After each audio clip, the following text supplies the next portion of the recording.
When your friends see your social media videos and they say you look exhausted, I thought the snowblower was going to make things better.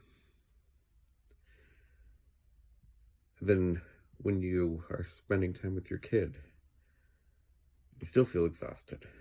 You're like, I'm sorry, buddy. I'm guessing it's all the snow. I don't know.